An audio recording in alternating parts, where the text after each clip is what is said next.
Ya Allah. Terus bagaimana hubungan dengan anak saya yang sekolah di pesantren, Pak? Ini mau Sampai kepada Nabi nanya, kita Muhammad sallallahu alaihi wasallam yang panjang.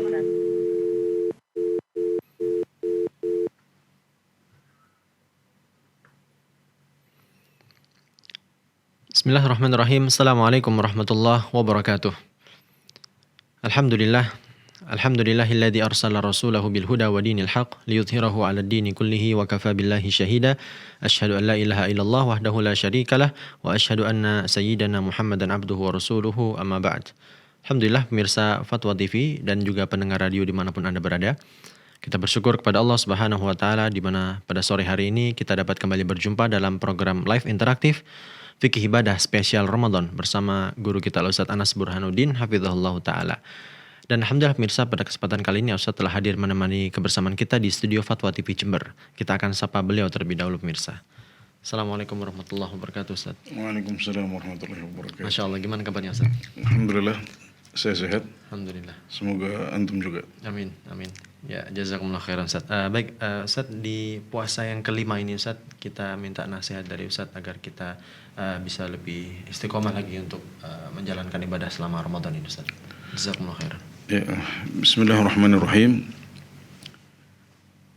Sebagai bentuk syukur kita atas kesehatan yang Allah berikan, kemudian sampainya kita ke bulan Ramadan lagi yang kita impi-impikan, bahkan sebagian kita memintanya, ya Allah, berkahilah bulan Sya'ban kami, bulan Rajab kami, dan sampaikan kami ke bulan Ramadan.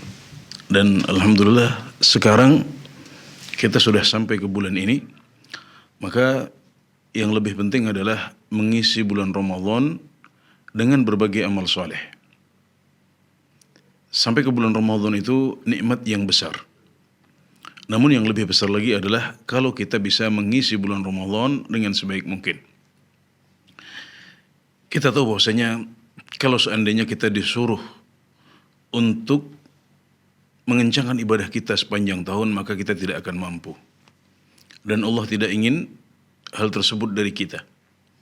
Tapi Allah mensyariatkan musim-musim ibadah, yang kalau musim itu tiba hendaknya kita mengencangkan ibadah kita dulu.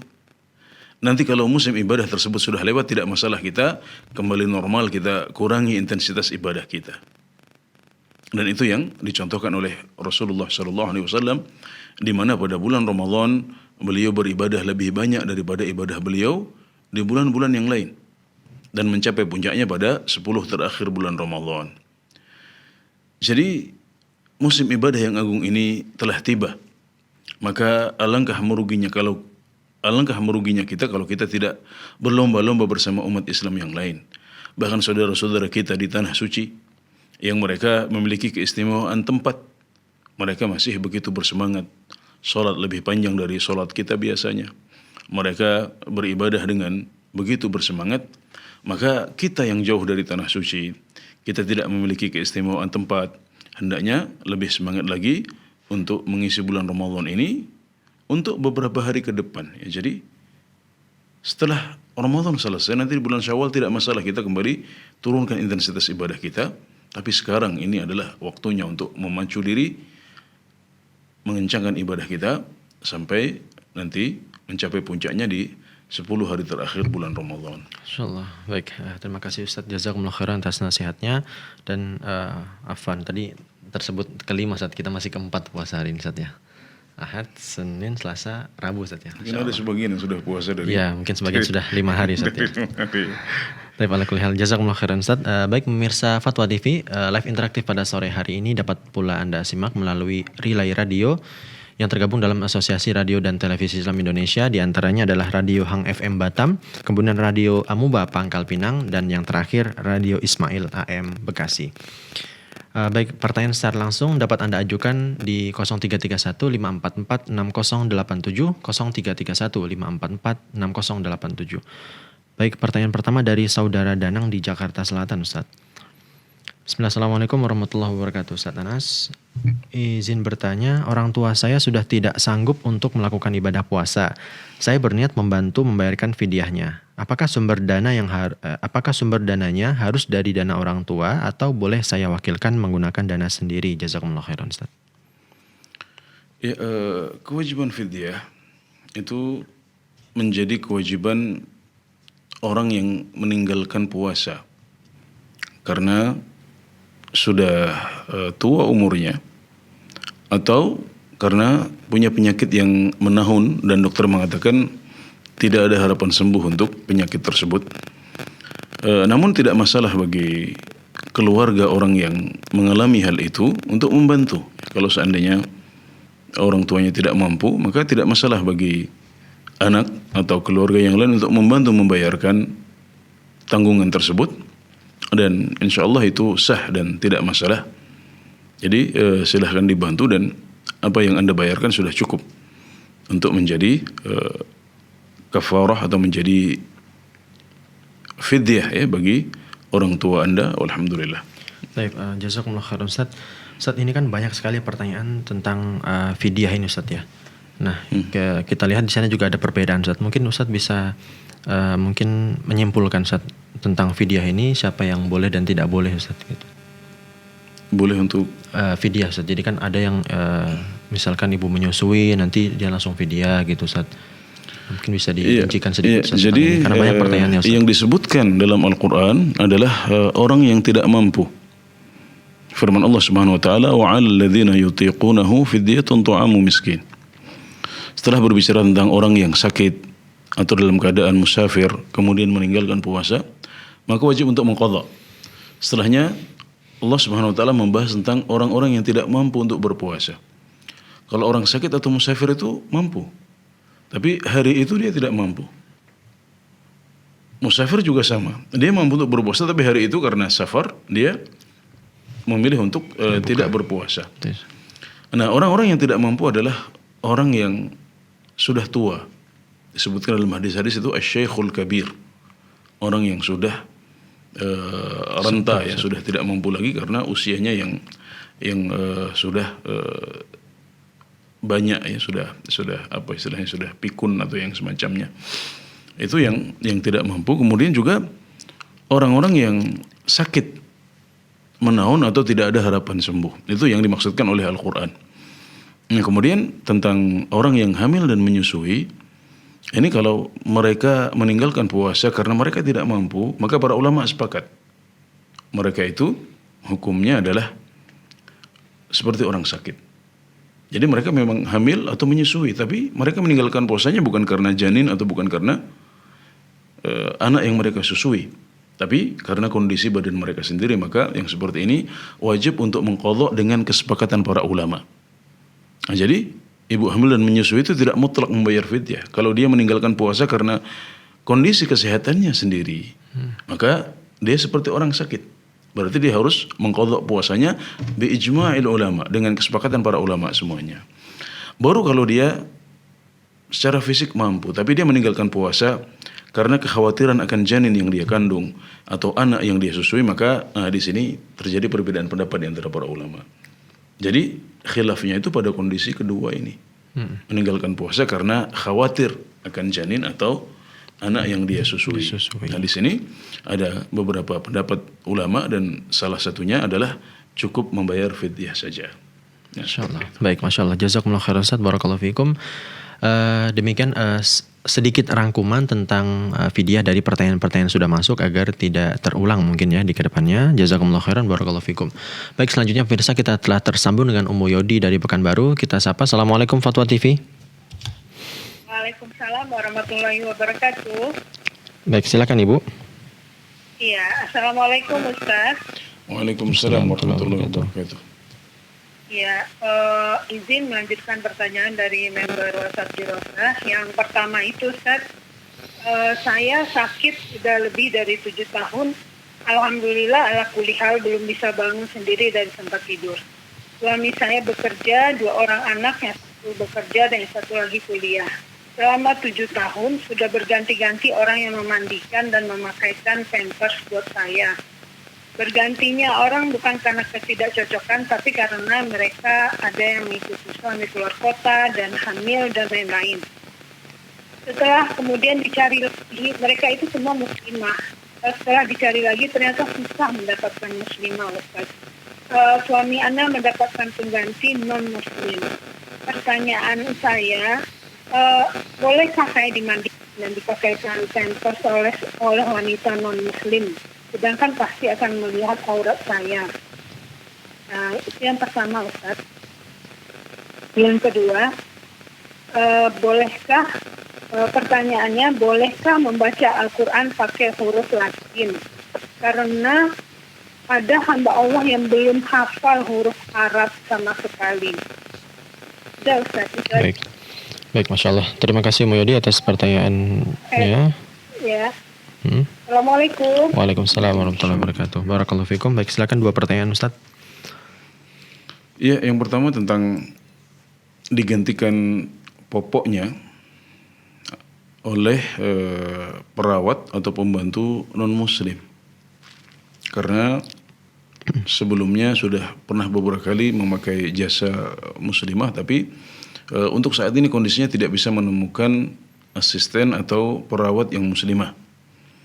Maka jika sudah berusaha sedemikian rupa dan belum bisa mendapatkan, ya maka ini adalah kondisi darurat atau paling tidak kondisi hajah. Ya, kondisi hajah yaitu kalau kita tidak melakukannya maka kita akan jatuh dalam kondisi repot, sempit. Dan dalam agama kita, al-hajah tunazzalu manzilatal dzarurah. Kebutuhan itu diberikan hukum sama dengan hukum darurat. Jadi kalau kondisi darurat itu membolehkan hal-hal yang tidak boleh, maka kondisi hajah juga demikian rupa. Maka tidak masalah kalau kondisinya seperti yang Ibu sebutkan tadi, maka tidak masalah ada pembantu atau perawat non-muslim yang membantu di rumah, kemudian membantu menggantikan popok. Ya, karena kondisinya adalah kondisi hajat. Baik, yang kedua membaca Al-Quran dengan huruf Latin, Ustaz. Ya, membaca Al-Quran dengan huruf Latin ini adalah sebuah kemudahan, ya, tapi perlu dipastikan bahwasanya transliterasinya sudah tepat. Ya, ini harus dipastikan dulu. Jadi tentunya yang pertama seorang muslim harus berusaha untuk bisa membaca Al-Quran dengan hurufnya yang asli. Karena Al-Quran termasuk syiar agama Allah Subhanahu wa taala. Kita perlu berbangga dengan bahasa Arab, mencintai tulisan Arab karena itu bagian dari agama kita. Nah, dalam kondisi belum mampu, tidak masalah seseorang membaca Al-Quran, tapi harus dipastikan jangan sampai salah karena transliterasi ini berbeda-beda sekali. Maka kalau terpaksa harus membaca dengan kondisi seperti itu, hendaknya dipastikan transliterasinya. Misalnya huruf zai itu seperti apa, dha menjadi apa, dzal berganti menjadi apa. Jadi nalin. Kemudian Dot, ya ini yang orang sering kecampur-campur antara dot dengan dot, ya antara sod dot dengan to dot. Nah itu semuanya harus dipastikan sehingga jangan sampai seseorang membaca Al-Quran kemudian salah. Dia kira itu dot ternyata dot. Kenapa? Karena transliterasinya belum baku. Juga tentang panjang pendeknya, kemudian hukum-hukum tajwidnya. Ya, ini semuanya perlu dipastikan. Maka perlu juga untuk bertanya kepada ustadznya atau konsultannya apakah cara membaca seperti itu sudah benar atau belum. Nah, jadi ada masalah yang tersisa di penulisan Al-Quran dengan huruf Latin ini, yaitu perbedaan transliterasi, ya, perbedaan kaidah penulisan. Nah ini harus hati-hati jangan sampai kita membaca dengan cara yang salah. Sehingga akhirnya dikhawatirkan mengurangi pahala kita atau membuat kita berdosa karena kita membaca Al-Quran tidak dengan cara yang benar. Maka ini harus diperhatikan. Baik, terima kasih Ustadz. Jazakumullah khairan, barakallahu fikum. Demikian jawaban untuk Muyodi di Pekanbaru. Selanjutnya kita telah terhubung dengan Ibu Tiwi dari Tangerang. Kita akan sapa. Assalamualaikum Fatwa TV. Waalaikumsalam warahmatullahi wabarakatuh. Baik, silakan Ibu. Ya, begini Ustadz, Ana mau tanya mengenai uang zakat mal itu boleh nggak Ustadz disumbangkan melalui donasi sembako fakir miskin yang sedang semarak di Ramadan ini Ustadz? Zakat mal ya? Ya, zakat mal. Baik, ya. Sudah Ibu? Ya. Baik, terima kasih atas pertanyaannya. Barakallahu fikum. Tafadhol Ustadz. Ya, jadi kita memiliki beberapa macam zakat ya. Ada zakat mal. Zakat mal adalah zakatun naqdain. Pada zaman dahulu para ulama menyebutnya sebagai zakatun naqdain, zakat uang. Zakat uang itu diberikan berupa uang. Kita masih punya zakat yang lain yaitu zakatul fitr.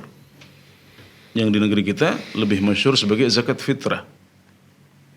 Boleh dinamakan sedemikian rupa, tapi yang lebih umum adalah penamaan zakat fitri. Yaitu zakat berupa makanan pokok yang diberikan pada hari raya. Ya, jadi masing-masing sudah punya peruntukan. Jadi kalau sekarang sebagian orang mengatakan orang-orang sekarang butuh uang, tidak butuh beras, maka kita katakan bahwasanya zakat dalam agama kita tidak satu. Ada zakat mal yang berupa uang, nah itu silakan diberikan dalam bentuk uang sesuai dengan kebutuhan mereka. Tapi zakatul fitr menurut pendapat sebagian besar ulama harus berupa makanan pokok. Harus berupa makanan pokok karena memang peruntukannya untuk itu. Maksudnya untuk menjamin bahwasanya orang-orang tidak ada yang kelaparan saat hari raya Idul Fitri. Jadi sebagaimana zakat fitr harus diwujudkan dalam bentuk makanan pokok, maka zakat mal yang merupakan zakat uang dan harta yang kita miliki maka hendaknya diwujudkan dalam bentuk uang sehingga orang-orang memiliki fleksibilitas untuk menggunakannya. Karena memang itu zakat mal. Itu zakatun naqdain, bukan zakat fitri. Nah, kalau kita komitmen dengan tata cara pengeluaran masing-masing zakat ini, maka insya Allah tercipta maslahat yang besar untuk umat Islam. Jadi mereka yang berhak, ada yang mendapatkan uang, kadang-kadang mendapatkan uang, kadang-kadang mereka mendapatkan makanan pokok. Jadi nggak ada alasan misalnya nanti ketika dikasih uang malah justru dipakai untuk beli hal-hal yang tidak mereka butuhkan, dipakai untuk membeli rokok dan lain sebagainya. Jadi untuk zakat fitr diwujudkan dalam bentuk makanan pokok dan sebaliknya zakatul mal hendaknya diwujudkan dalam bentuk uang juga karena masing-masing memiliki tujuannya sendiri. Insyaallah. Baik, jadi jangan dibalik Ustaz ya. Jangan dibalik. Betul. Ini muskil ini. Jadi kadang-kadang zakat mal malah diwujudkan dalam bentuk beras, yang zakat fitri malah diwujudkan dalam bentuk uang. Ya, jadi ini terbalik jadinya. Padahal kan nggak perlu kalau masing-masing dilaksanakan sesuai dengan SOP-nya masing-masing ya, seperti itu. Insyaallah. Baik, terima kasih Ustaz. Jazakumullah khairan. Demikian jawaban untuk Ibu Tiwi. Semoga bermanfaat. Barakallahu fikum. Selanjutnya pertanyaan dari saudari Icut di Sumatera Utara, Ustaz.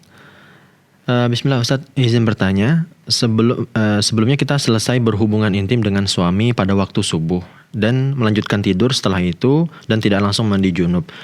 Dan paginya saya langsung haid. Bagaimana hukumnya Ustaz? Apakah saya harus mandi junub dalam keadaan haid? Jazakumullah khairan. Ya, jawabannya jika seorang wanita dalam kondisi junub dan dia belum sempat mandi kemudian sudah terlanjur haid. Bukan terlanjur haid tapi tiba-tiba dia haid sebelum mandi. Maka para ulama menjelaskan tidak ada kewajiban mandi sampai nanti dia selesai haidnya. Kemudian dia wajib untuk mandi satu kali saja ya, dan itu cukup untuk mengangkat hadas besar karena selesai haid maupun hadas besar yang terjadi karena junub sebelum dia haid. Jadi itu yang dijelaskan oleh para ulama, di antaranya para ulama mazhab Syafi'i, mazhab Hambali, mereka mengatakan seperti itu. Tidak ada kewajiban mandi pada saat itu. Jadi cukup mandi nanti ketika sudah selesai haid. Namun lebih baiknya dia mandi juga. Lebih baiknya di hari haid itu dia mandi dahulu untuk meringankan janabahnya.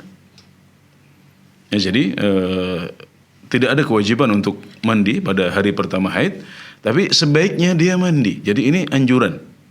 Lebih baik dilakukan agar janabahnya menjadi lebih ringan. Ya, kemudian karena hukum haid dengan junub ini tidak sama persis. Nah, kita mengetahui menurut sebagian ulama, orang yang haid tetap boleh untuk membaca Al-Quran. Sedangkan orang yang junub tidak boleh membaca Al-Quran. Maka agar dia bisa membaca Al-Quran, maka dia bisa mandi untuk mengangkat janabahnya dulu. Ya, jadi dengan seperti itu kondisinya lebih ringan sehingga dia bisa menjalankan sebagian ibadah seperti membaca Al-Quran. Ya, demikian, semoga bisa dipahami dengan baik. Baik, terima kasih Ustaz, jazakumullah khairan. Demikian jawaban untuk saudari Ijut, semoga bermanfaat. Baik pemirsa, kami kembali mengajak Anda untuk berpartisipasi dengan mengajukan pertanyaan kepada Ustadz di 0331 544 6087, 0331 544 6087. Baik, selanjutnya pertanyaan dari Roy Fadli di Banten. Ya, Roy Fadli di Banten, Ustadz. Baik, sebelumnya tetapi sudah masuk line telepon dari Pak Sapri di Sulawesi Tengah. Kita utamakan terlebih dahulu. Assalamualaikum Fatwa TV. Halo. Assalamualaikum warahmatullahi wabarakatuh. Waalaikumsalam warahmatullahi wabarakatuh. Baik, silakan Bapak. Ya, assalamualaikum Pak Ustaz. Waalaikumsalam warahmatullahi wabarakatuh. Ustaz, mau bertanya masalah hukum kelelawar ini sama banyak di ini yang mengatakan makruh sehingga mereka makan itu kelelawar, Ustaz. Dan hukum penyu itu bagaimana, Ustaz? Itu Gimana Pak? Hukum makan kelelawar ya? Kelelawar. Ya, baik. Cukup Bapak pertanyaannya? Ya, itu saja Pak Ustaz. Assalamualaikum Baik. warahmatullahi wabarakatuh. Waalaikumsalam warahmatullahi wabarakatuh. Silakan Ustaz. Ya, kelelawar wallahu taala alam termasuk khaba'ith. Dan Allah Subhanahu wa taala berfirman, "Wa yuharrimu 'alaikumul khaba'ith." Dan Dia yang telah mengharamkan untuk kalian hal-hal yang menjijikkan. Nah, jadi makanan-makanan yang menjijikkan seperti daging ya, daging binatang-binatang yang tidak biasa dimakan oleh orang pada umumnya karena memang menjijikkan. Seperti daging ular, kemudian daging dari sebagian serangga, ya, termasuk juga daging kelelawar ini. Ya, Allahu a'lam termasuk bagian dari khaba'ith, maka tidak boleh untuk dimakan dan hukumnya adalah haram. Nah, patokannya adalah menjijikkan bagi orang-orang yang memiliki fitrah. Ya, jadi kalau sebagian besar orang di suatu negeri muslim tidak memakan daging itu dan mereka menganggap itu menjijikkan, meskipun ada sebagian yang memakannya, mereka merasa tidak jijik karena ada sebagian orang yang fitrahnya sudah nggak ada lagi. Semuanya mereka makan. Maka yang sedikit yang seperti ini tidak dijadikan patokan. Yang dijadikan patokan adalah mayoritas umat Islam. Kalau sebagian besar mereka menganggap daging itu atau binatang itu tidak dimakan karena menjijikkan, maka itulah yang dijadikan patokan. Jadi fakta adanya sebagian orang yang tidak merasa jijik, mereka makan segala sesuatu, maka ini tidak dijadikan patokan. Dan itu yang kita lihat di negeri kita ya, orang-orang pada umumnya tidak memakan daging kelelawar ini. Maka dia termasuk kategori khaba'ith sehingga tidak boleh untuk dimakan. Wallahu taala a'lam. Baik, jazakumullah khairan Ustaz. Demikian jawaban untuk Bapak Sapri tadi, semoga bermanfaat. Barakallahu fikum. Selanjutnya kita lanjutkan pertanyaan dari Roy Fadli di Banten. Bismillah Ustaz, izin bertanya, saya sering membeli singkong di kebun milik seorang non-muslim yang memelihara anjing. Saya sering melihat dia interaksi dengan anjingnya, memegang dan menyuapi makanan. Yang saya ingin tanyakan, apakah saya aman dari najis anjing sedangkan saat mencabut singkong, dia yang membersihkan tanah yang menempel pada singkong dan pisaunya dan menggunakan karung milik dia yang saya tidak tahu apakah anjing itu pernah menjilatinya.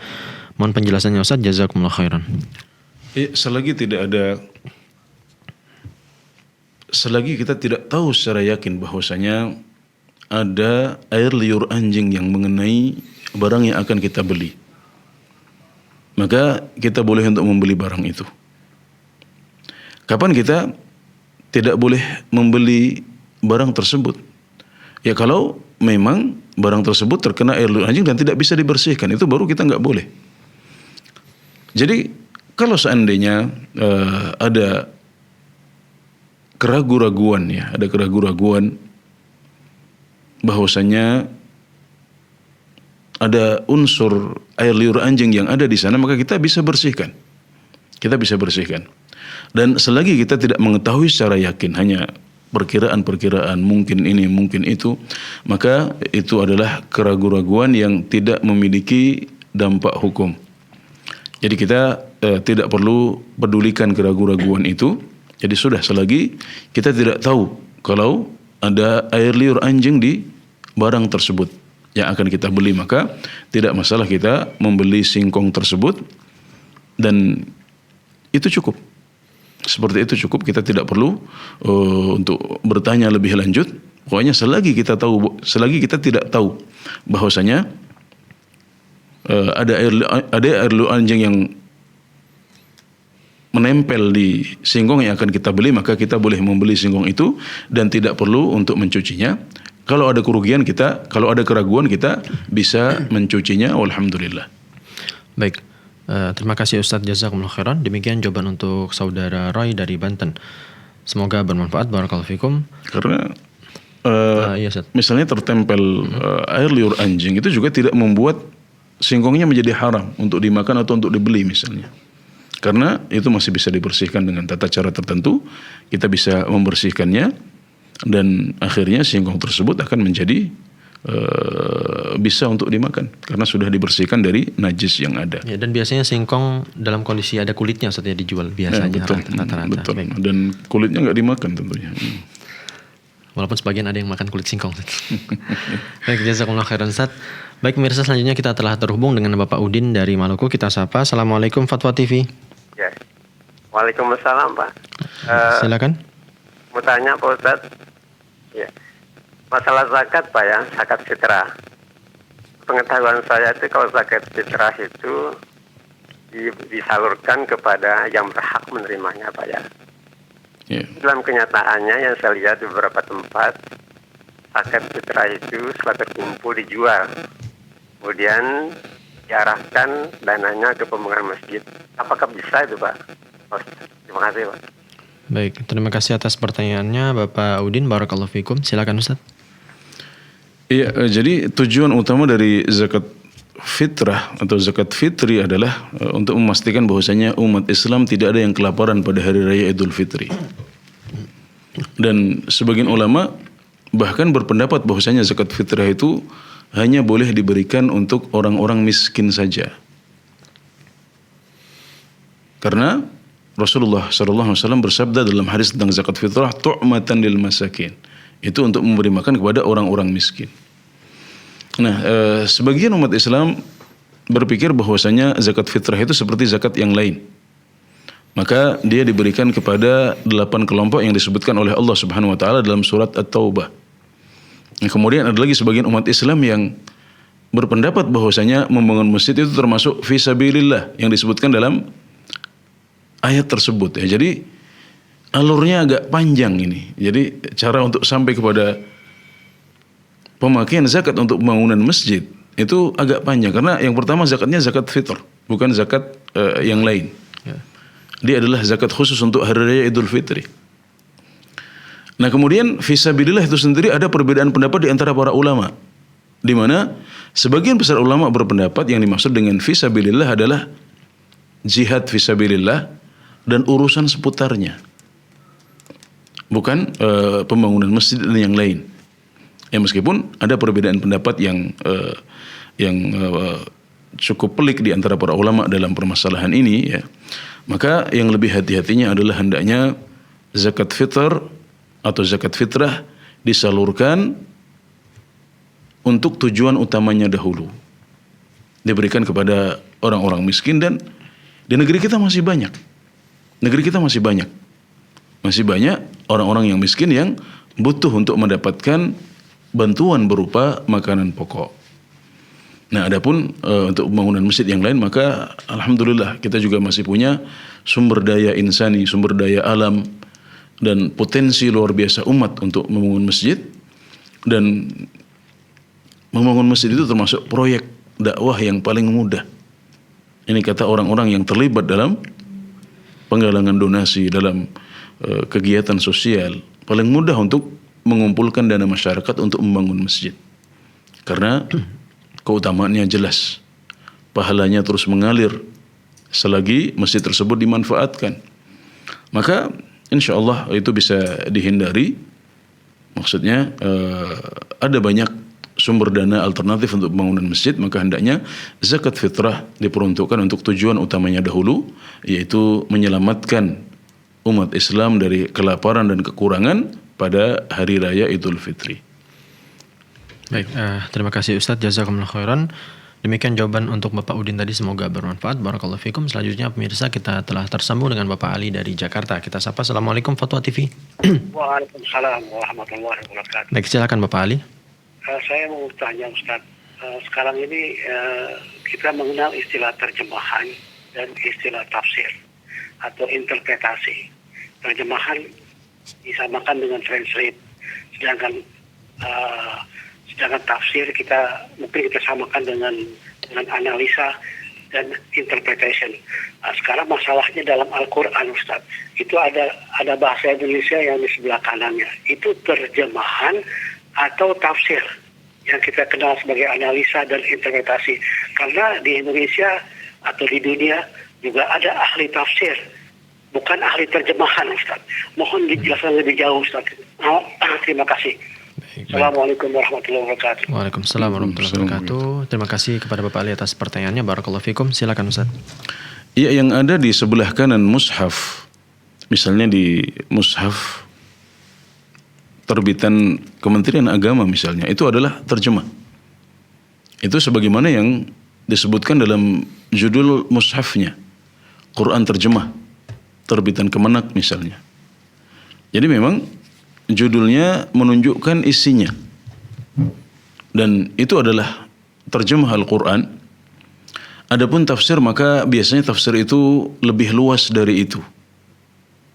Ya, tafsir yang paling pendek pun itu kata-katanya selalu lebih panjang daripada kata-kata Al-Quran sendiri.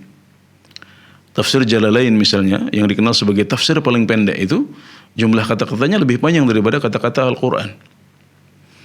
Dan di sebagian cetakan Al-Quran kadang-kadang mencampurkan antara terjemah dengan tafsir.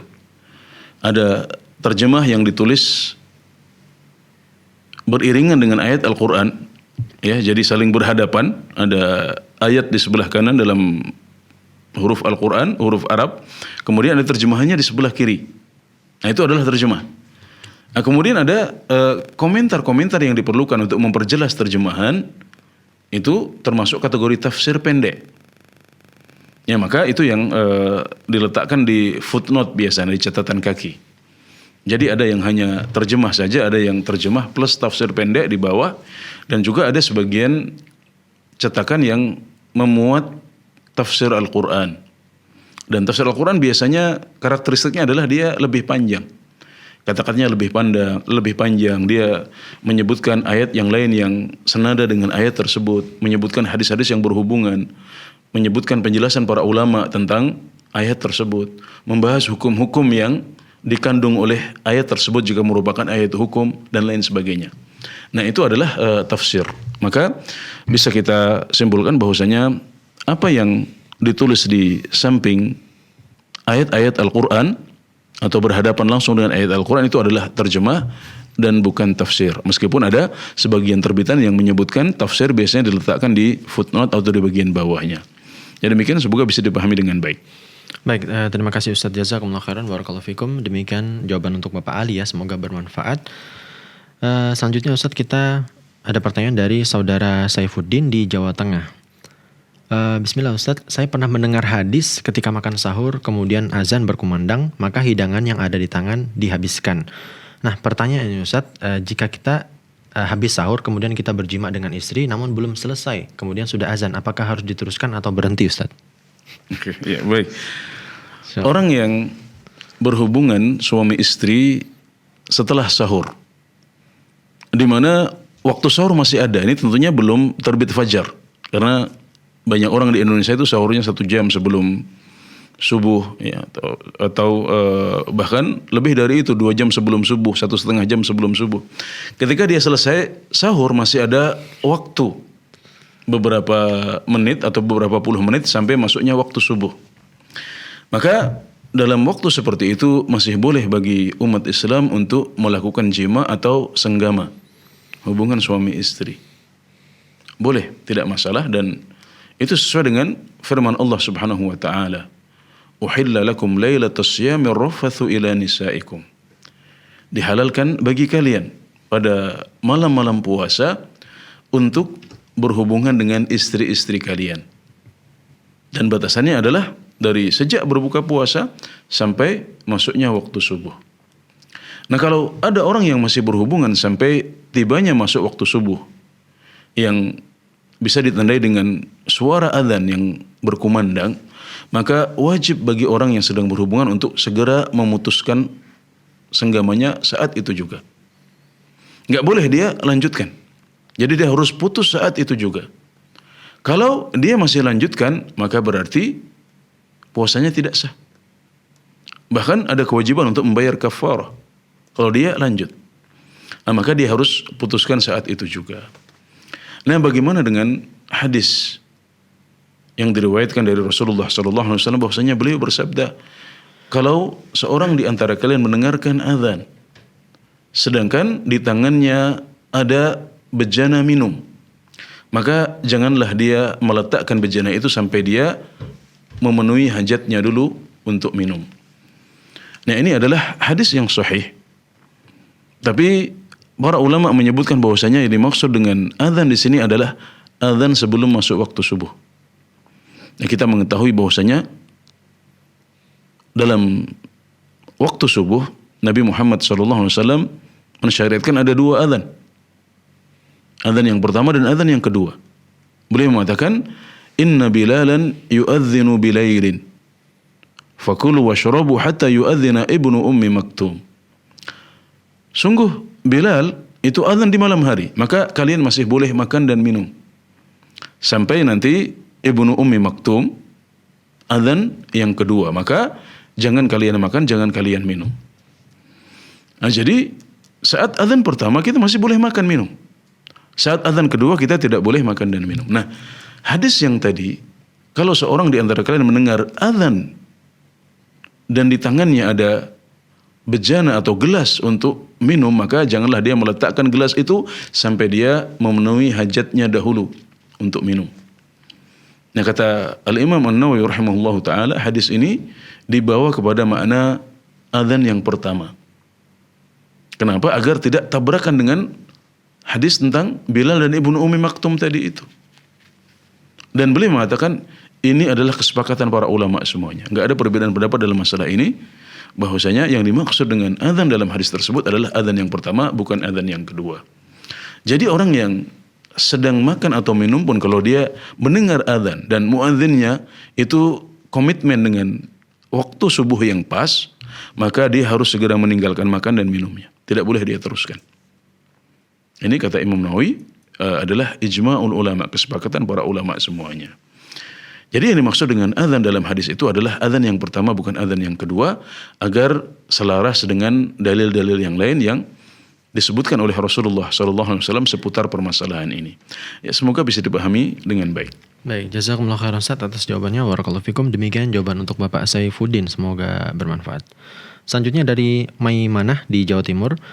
Bismillah, Ustaz izin bertanya, bolehkah wanita salat isya di rumah? Setelah salat isya dia pergi salat tarawih berjamaah, dikarenakan dia ragu ingin salat berjamaah di masjid karena imam bacaannya terlalu cepat dan dia sering ketinggalan 2 rakaat terakhir. Ya, ini berarti salat tarawihnya nggak secepat salat isyanya, berarti ya? Bisa dipahami seperti itu? Kurang tahu Ustaz ya. Ya, jadi itu yang saya tangkap dari Ibu Maimanah di Madura ya. Jadi memang khusyuk dalam sholat itu adalah hal yang paling penting dalam sholat. Para ulama menyebutnya sebagai ruhnya sholat. Jadi kita yang pertama kali harus kita pikirkan adalah apakah kita bisa khusyuk dalam sholat atau tidak. Nah, kalau ada orang yang sholat tapi terlalu cepat, tidak bisa membuat kita tumakninah, bahkan dia sendiri juga tidak tumakninah, maka kita tidak bisa sholat di belakang orang seperti itu. Apalagi di sini seorang wanita yang tidak memiliki kewajiban untuk sholat jamaah di masjid. Maka yang terbaik bagi Anda adalah sholat di rumah. Nah, tidak masalah setelah itu Anda pergi ke masjid untuk ikut sholat tarawih. Ya, karena dari apa yang disebutkan dalam pertanyaan berarti sholat tarawihnya tidak secepat sholat isya. Ya mungkin karena sifatnya sholat sunnah maka mereka bisa lebih santai. Maka tidak masalah Anda pergi ke masjid untuk mengikuti sholat tarawih saja tanpa sholat isya'nya, karena kekhawatiran tidak bisa tumakninah saat ikut sholat isya' berjamaah. Dan seorang wanita yang terbaik baginya adalah sholat di rumah, namun boleh bagi mereka untuk mengerjakan sholat di masjid atau pergi ke masjid, sebagaimana sabda Rasulullah SAW, la tamna'u ima Allahi masajidallah. Jangan kalian larang para hamba Allah wanita untuk pergi ke masjid. Jadi para suami tidak boleh melarang istrinya untuk pergi ke masjid. Ya, para bapak tidak boleh melarang anaknya yang perempuan untuk pergi ke masjid, asal mereka komitmen dengan aturannya, yaitu sabda Rasulullah SAW, wal yakhrujna tafilat, hendaklah mereka keluar pergi ke masjid tanpa berhias. Jangan sampai Anda para wanita menjadi godaan untuk para pria dengan berhias, memakai wangi-wangian. Ini semuanya tidak boleh. Ya, dan kalau Anda harus ke masjid, maka hendaknya tanpa berhias, tanpa memakai wangi-wangian. Itu baru boleh. Ya, demikian. Semoga bisa dipahami dengan baik. Baik, terima kasih Ustaz. Jazakumullah khairan, barakallahu fikum. Demikian tadi jawaban untuk Ibu Maimanah, semoga bermanfaat. Selanjutnya pemirsa, kita telah terhubung dengan Ibu Yanti dari Sumatera Barat. Kita akan sapa. Sumba. Ya, Sumatera Barat Di NTT. Ya, Assalamualaikum Fatwa TV. Waalaikumsalam warahmatullahi wabarakatuh. Baik, silakan Ibu Yanti. Ya, Assalamualaikum Ustaz. Waalaikumsalam warahmatullahi wabarakatuh. Mau nanya ini Ustaz, bolehkah sholat tarawih dikerjakan kurang dari 11 rakaat? Apabila tidak sampai 11 rakaat, apakah masih dikatakan sholat tarawih Ustaz? Jazakallahu khair. Assalamualaikum warahmatullahi wabarakatuh. Assalamualaikum warahmatullahi wabarakatuh. Baik, terima kasih Ibu Yanti atas pertanyaannya. Barakallahu fikum. Silakan Ustaz. Ya, sholat tarawih pada hakikatnya adalah sholat malam yang dilakukan pada bulan Ramadan. Nah, jadi ini adalah makna dari sholat tarawih. Dia hakikatnya adalah qiyamul lail, tapi khusus dilaksanakan di bulan Ramadan, dan disebut tarawih karena di dalamnya ada banyak istirahat. Jadi pada masa generasi salaf, antara rakaat-rakaat sholat tarawih ini ada jeda istirahatnya. Jadi begitu mereka selesai 2 rakaat, istirahat dulu. Ya, bisa minum, ada sebagian yang berjalan, ada yang tawaf dulu. Baru nanti lanjut 2 rakaat lagi, kemudian istirahat lagi, sholat lagi, istirahat lagi. Itu bentuk sholat tarawih pada masa dahulu. Maka kemudian disebut tarawih karena apa? Karena ada banyak istirahat di sela-sela sholat tersebut. Nah, sholat tarawih ini tidak ada batasan rakaatnya. Bisa 2 rakaat ditambah 1 rakaat witir, itu sudah menjadi qiyamul lail. Bisa 4 ditambah 1, 4 ditambah 3 witir, dan seterusnya tanpa ada batasannya. Dan berlaku padanya sabda Rasulullah SAW, salatul laili mathna mathna, fa idza khashiya ahadukumul fajr falyutir bi raka'ah. Salat malam itu 2 rakaat, 2 rakaat. Dan kalau seorang di antara kalian khawatir masuknya waktu subuh, maka hendaknya dia witir dengan 1 rakaat. Jadi sebagaimana batas minimalnya tidak ada, atau kita katakan batas minimalnya ya 2 rakaat plus 1 rakaat, 2 rakaat qiyamul lail, 1 rakaat witir, itu minimalnya. Ya sebagaimana tidak ada batas minimalnya, maka tidak ada batas maksimalnya juga. Kalau ada yang ingin menambah dari 11 rakaat boleh, menjadi 13, menjadi 23, menjadi 33 dan lain sebagainya, tidak masalah. Karena hadis tadi itu menunjukkan tidak ada batasan. Jadi sholat malam itu 2 rakaat, 2 rakaat. Dan kalau seorang di antara kalian khawatir masuknya waktu subuh, hendaknya dia witir dengan 1 rakaat. Artinya kalau dia sholat 2 rakaat terus 2 rakaat, 2 rakaat sampai katakanlah 100 rakaat, boleh. Nah, kalau kemudian seseorang dari kita khawatir masuknya waktu subuh, maka hendaknya dia mengakhiri sholat 2 rakaat, 2 rakaat yang panjang itu dengan 1 rakaat witir. Nah, itu adalah arahan dari Nabi Muhammad SAW yang mengisyaratkan bahwasanya sholat tarawih atau salat qiyamul lail itu tidak ada batasan jumlah maksimalnya. Nah, jadi minimalnya bisa katakan tidak ada batas, jadi nggak harus 11 misalnya. Di bawah itu pun boleh. 2 rakaat plus 1 pun boleh. Ya, jadi alhamdulillah ini adalah kemudahan bagi kita. Tidak ada aturan ketat dalam sholat tarawih ini, maka kita boleh pilih sesuai dengan kemampuan kita. Yang bisanya hanya beberapa rakaat saja karena kesibukan, juga dengan surat-surat yang pendek, nggak masalah, alhamdulillah, lakukan semampunya. Yang lebih nyaman dengan bacaan-bacaan yang panjang tapi jumlah rakaatnya sedikit, boleh, silahkan. Yang lebih nyaman dengan bacaan yang lebih pendek tapi jumlah rakaat yang lebih banyak juga boleh, silahkan. Asal jangan terlalu cepat, ya, nggak usah berusaha memecahkan rekor dunia dalam masalah kecepatan sholat ini. Nanti malah tambah malu orang Indonesia. Ya, jadi yang penting tetap bisa khusyuk, cari mana yang paling nyaman untuk kita. Alhamdulillah itu semuanya baik. Alhamdulillah. Baik, Masya Allah. Terima kasih Ustaz, jazakumullah khairan. Demikian jawaban untuk Ibu Yanti tadi, semoga bermanfaat. Selanjutnya Ustaz, pertanyaan dari Saudara Denny di Bojonegoro. Bismillah, Assalamualaikum Ustaz.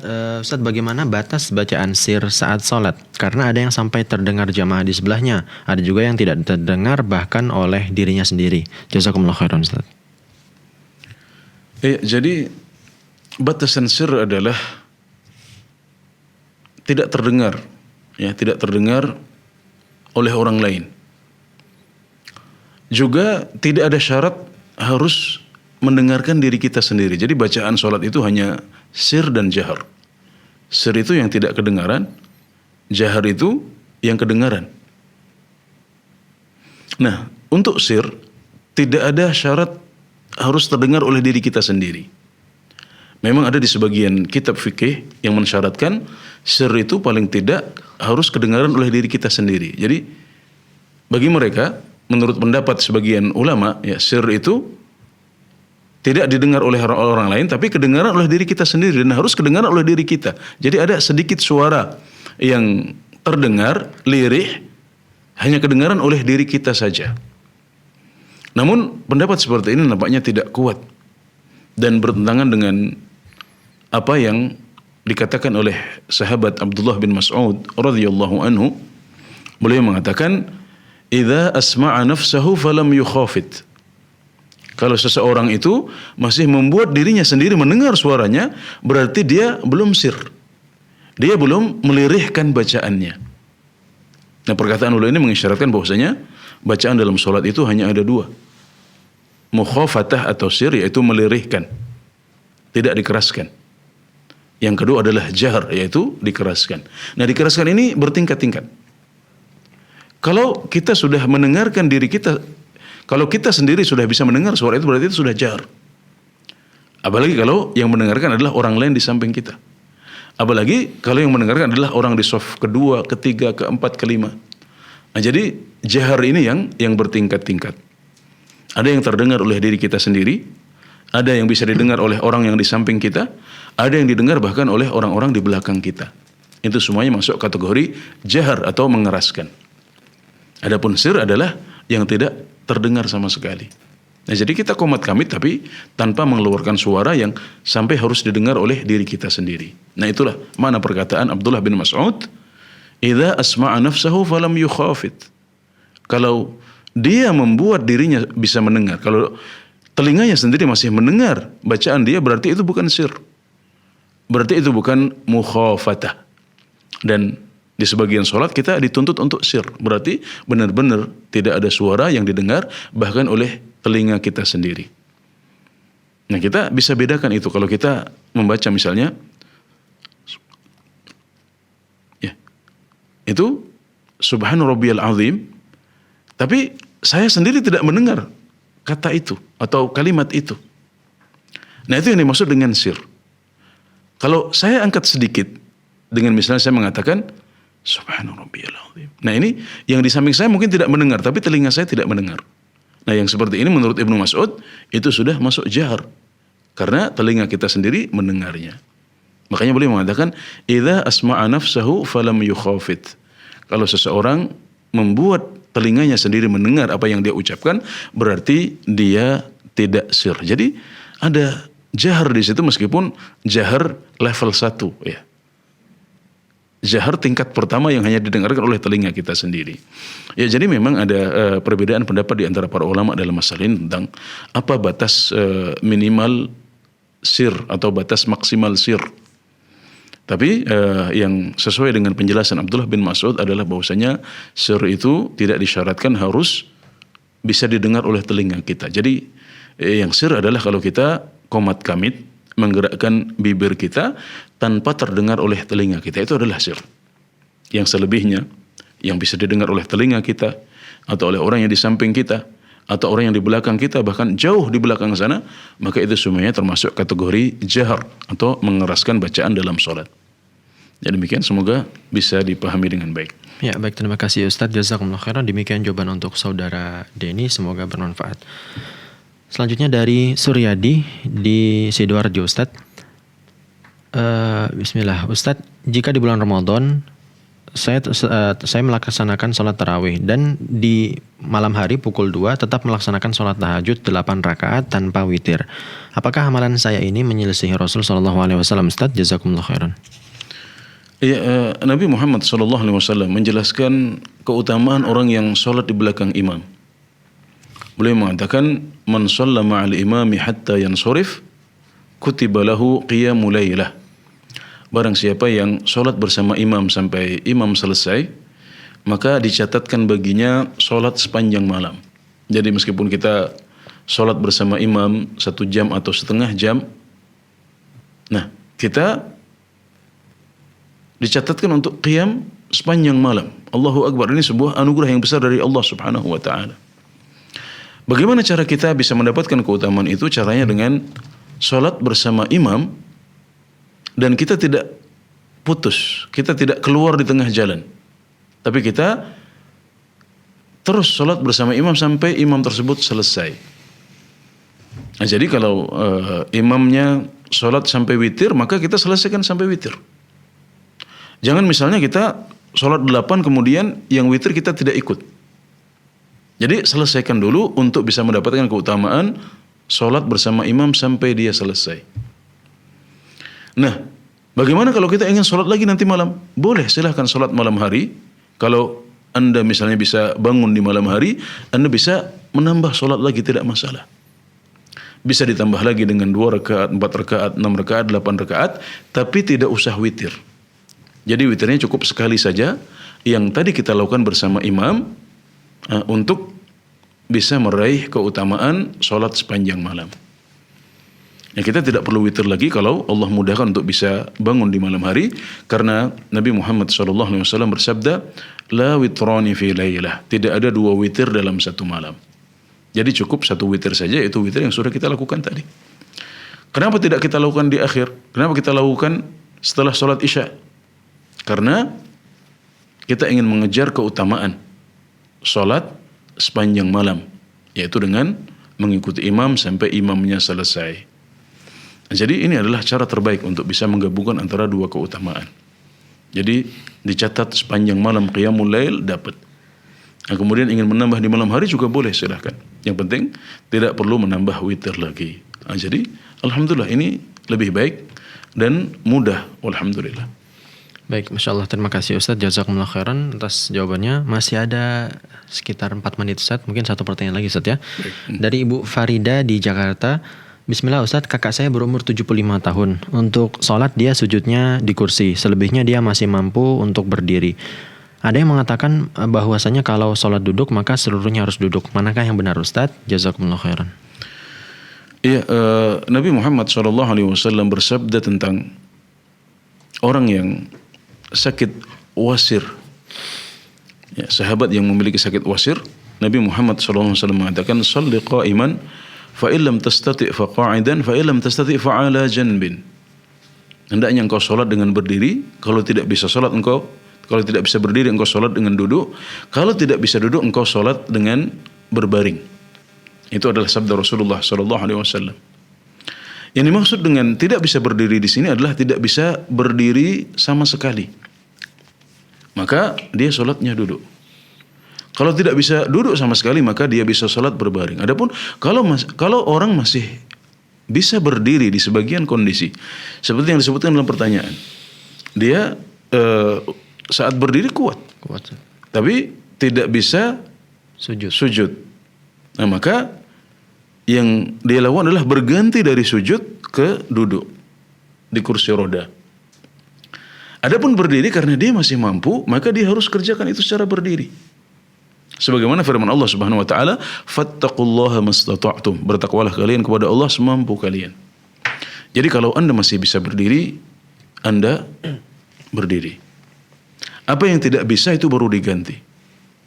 Kalau tidak bisa sujud, ya tidak artinya tidak bisa turun ke bawah. Tidak bisa melakukan posisi duduk, posisi sujud. Anda bisanya berdiri dengan memberikan isyarat sedikit membungkuk, maka itu yang Anda lakukan. Adapun kalau Anda masih bisa berdiri, maka hendaknya Anda berdiri di posisi-posisi berdiri. Jadi misalnya saat membaca Al-Fatihah Anda berdiri. Saat ruku Anda ruku karena sepertinya masih bisa ruku. Ya. Anda bangun dari ruku normal, berdiri lagi. Baru ketika sujud Anda duduk kemudian memberikan isyarat membungkuk. Nah seperti itu. Jadi tidak benar bahwasanya orang kalau sudah duduk maka harus duduk dari awal sampai akhir. Tidak. Yang dimaksud dalam hadis adalah kalau Anda tidak bisa berdiri sama sekali maka duduk. Tidak bisa duduk sama sekali baru berbaring. Adapun kalau masih bisa berdiri di sebagian kondisi maka dia wajib untuk berdiri sebagaimana firman Allah Subhanahu wa taala yang artinya maka bertakwalah kalian semampu kalian. Ya, semoga bisa ditangkap dengan baik oleh saudara penanya. Baik, insyaallah. Jazakumullah khairan atas jawabannya. Kami juga mengucapkan jazakumullah khairan sudah meluangkan waktu untuk hadir di studio Fatwa TV Jember Ustaz. Alhamdulillah. Jazakumullahu khairan. Alhamdulillah. Baiklah pemirsa, saksikan terus live interaktif Fatwa TV spesial Ramadan dari hari Senin sampai dengan Sabtu di pagi ataupun di sore hari. Kemudian pemirsa, informasi seputar rangkaian acara Fatwa TV selama Ramadan dapat Anda akses di website fatwatv.id. Dan untuk mengakses seluruh pertanyaan yang sudah masuk di meja redaksi Fatwa TV dan sudah dijawab dapat Anda update di dewanfatwa.com/tanya jawab. Baik pemirsa, itulah tadi live interaktif Fikih Ibadah bersama Ustaz Anas Burhanuddin hafizahullah taala. Kami mohon pamit undur diri. Mohon maaf apabila ada kekurangan. Subhanakallahumma bihamdika asyhadu an la ilaha illa anta astaghfiruka wa atubu ilaik. Jazakumullah khairan. Wassalamualaikum warahmatullahi wabarakatuh. Ya Allah. Terus bagaimana hubungan dengan anak saya yang sekolah di pesantren? Ini mau nanya Muhammad sallallahu alaihi wasallam yang panjang.